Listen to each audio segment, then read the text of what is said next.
안녕하세요. 저는 유네스코 산하국제무용협회 CID 유네스코 한국본부의 회장이자 서울세계무용축제 시댄스 페스티벌의 예술감독 이종호라고 합니다. 뵙게 돼서 반갑습니다.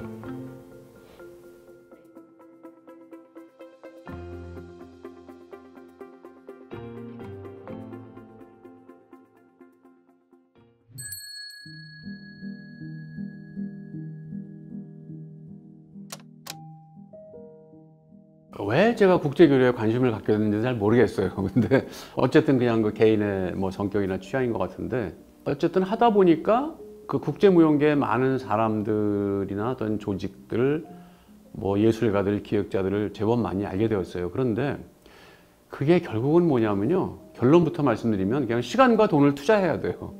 어떤 축제에 제가 초대를 받아서 갔는데, 그건 이제 그때는 뭐냐면 항공료는 제가 내고 호텔은 거기서 제공해주는 조건이었어요. 그래서 한 일주일 정도 있었는데, 갔더니 한국의 다른 축제 디렉터가, 그 예술 감독이 왔더라고요.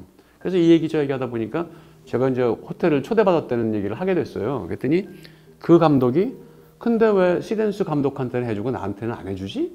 그러면서 굉장히 이제 약간 섭섭한 듯으로 말씀을 하시는 거예요. 그래서 여기랑 아느냐? 그랬더니 자기는 처음 온다. 그럼 자기 축제도 큰 축제다. 그렇지만 아무리 큰 축제라도 상대방이 모르면 당신을 대접을 하려고 해도 못하는 거 아니냐. 제가 그런 얘기를 한 적이 있는데, 많은 사람들이 그런 생각을 해요. 예를 들면 아비뇽 축제의 위원장, 무슨 세계적인 알려져 있는 어떤 축제나 극장의 극장장. 그러면 우리도 초대하겠죠? 그런 사람들한테 한국 작품을 보여주고 뭔가 교류를 하고 싶으면 우리 돈 들여서 초청하겠죠. 근데 거꾸로 그 사람들이 우리를 어떻게 아냐고요. 솔직히 우리는 그 면에 있어서는 아직도 약소국이에요. 네. 경제는 10위권에 올라가는지 모르지만, 그리고 K컬처, 이 K팝의 확산 덕분에 지금 대중문화는 굉장히, 지금은 아주 굉장히 좋아졌지만, 그때만 해도 한국 사람에 대한, 한국 문화에 대한 관심이 그렇게 많지 않아요. 90년대, 2000년대 초까지만 해도. 그렇기 때문에 그냥 내가 다니면서 나를 알리는 거 외에는 길이 없어요. 그러니까 국력이 세면 상대방이 나를 몰라도 나의 나라를 보고 그 대한민국이라는 엄청난 나라에서 이런 일을 하시는 분이네, 모셔가겠죠. 근데 나라가 약하면 그렇지 않습니다. 저는 하여튼 비행기 값과 시간을 많이 들였는데, 제가 기자 생활했다고 말씀드렸잖아요. 풀타임 기자 생활을 하면서 2박 3일로 유럽 출장 갔다 온 횟수가 10번이 넘어요. 이거 한번 얘기해 드릴게요. 제가 연합뉴스에서 외신부에 좀 오래 있었는데, 외신부라는 건 지금은 국제뉴스부라고 불러요. 그래서 외국 뉴스를 이제 번역해서 이렇게 신문사나 방송사에 이렇게 나눠주는, 뿌려주는 이제 그런 역할인데, 아침 근무, 조근, 이거는 새벽 6시, 7시에 출근해서 오후 2시까지. 그 다음에 석근, 저녁 근무는 오후 2시부터 밤 10시까지. 야근, 밤 10시부터 새벽 6시까지 꼬박.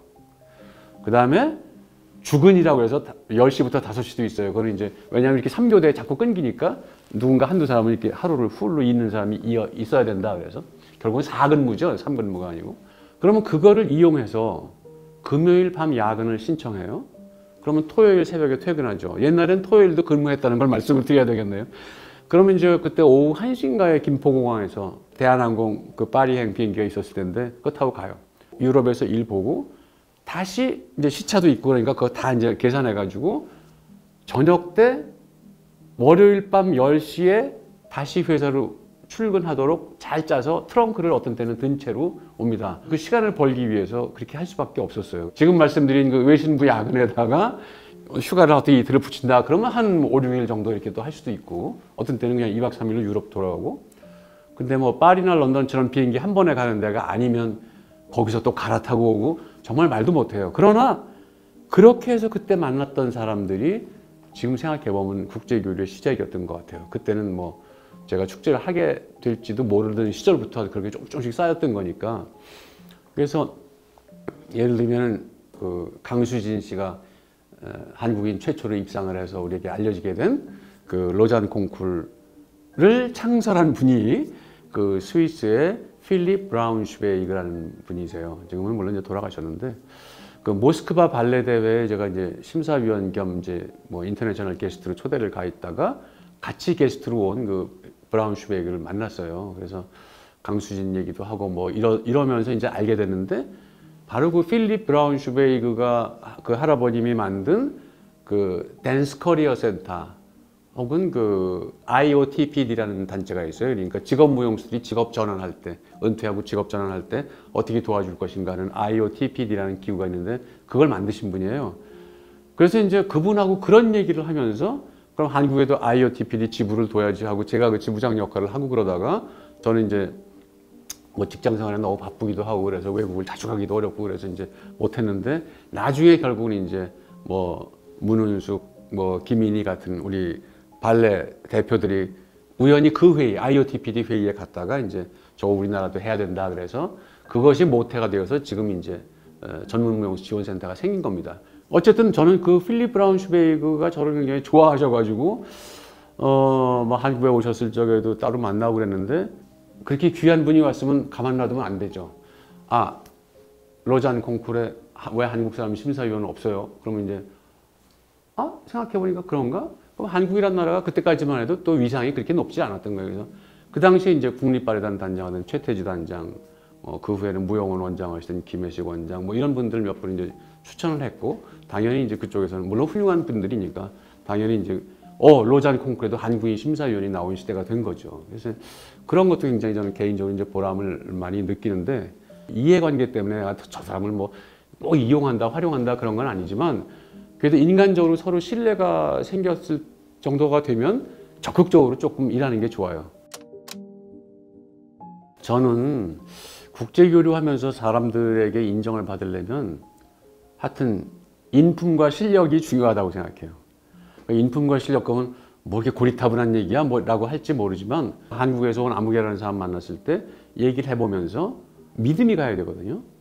이 사람은 뭐 좀 신뢰가 간다라든지 뭐 매너가 좋다라든지 아니면 뭐 굉장히 발랄하고 이렇게 아주 재기가 뛰어난데 그렇다고 해서 경망스럽지는 않은 것 같다든지 뭔가 하여튼 긍정적 이미지가 50% 이상을 차지해야 된다고 봐요. 그 다음에 두 번째는 이 사람의 개인적 인품 말고 그 사람이 하는 일의 퀄리티가 어떤가를 꼭 봐요. 막 이 사람이 뭐 이렇게 내가 뭘 했고 이렇게 떠들고 다녀도 사람들이 그 사람이 한 일 사이트에도 들어가 보고 뭐 또 제3자를 통해서 소문을 들어보기도 하고 사람에 대한 평가라는 건 다 이게 어느 정도 정해지거든요. 시간이 지나면. 그래서 일단 그걸 잘 해야 된다. 그 두 부분을 말씀드리고 싶어요. 그러니까.